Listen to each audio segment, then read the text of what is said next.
All right, we're now down to part 4, where we're getting down to business. You've learned what life coaching is. We've gone over the basic skills that you need to be a life coach and some advanced skills that you may choose to investigate further. Now we're going to talk about getting down to your business, actually getting your life coaching business started. And the first section is Module 10, is on selecting the particular niche that you want to get involved in, okay, and how to pick that out.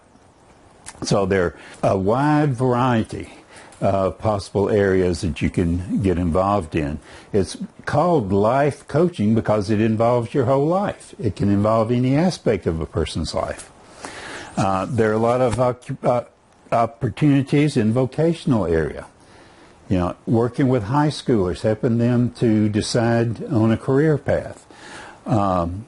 Certainly relationships. I know one coach who labels herself as a relationship restoration specialist. She works with people who want to get back together but are still having problems.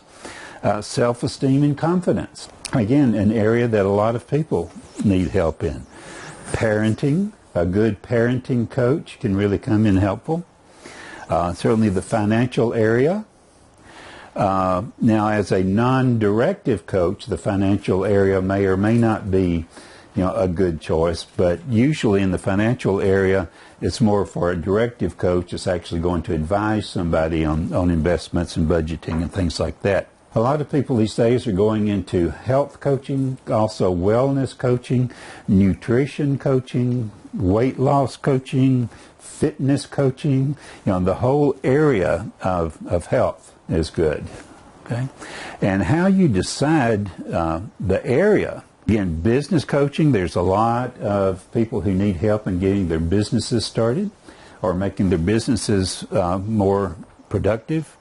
Nutrition, real estate. I spent a couple of years as a real estate coach working with investors, teaching them how to invest and be successful at real estate investing.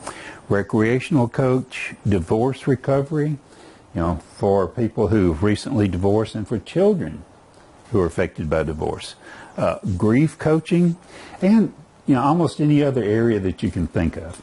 Just have to look at what the need is, what's going on in people's lives, and what do you want to be involved in. So the first thing to look at is, what is your passion?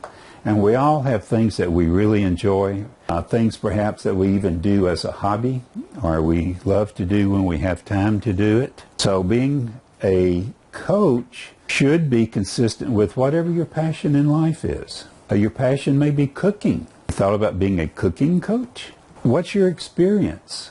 If you're experienced at a particular area, then that's an experience that you can bring to a coaching profession. What were you trained as in your education? It may be something that you want to use that training, or it may not be. But certainly something to look at. And an important consideration is, are there potential clients? Now, in selecting your niche, you can be so specific that there are only 50 potential clients in the whole United States, and you're not going to make a living at that. But you select something that has a need in your community, or you know that there's a need out there for coaching. So hopefully it's also consistent with your passion, experience, and education. Because, this is not something we do recreationally. We want to make a living at this. We want to make an income. So there has to be potential clients out there. And there are other considerations. One of the things that Michael will talk about in the marketing section is, to what question are you the answer? Or another way to say that is, who is your ideal client? Who is it that needs your services? Whatever the service is that you're prepared to offer. Okay? So those are some considerations to think about. And another thing is to just look on the internet at what other people are doing.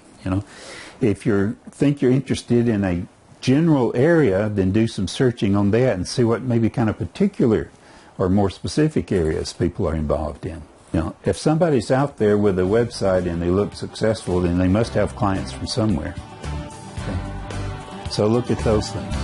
Now, the next section is on the business of coaching, actually setting up your business itself.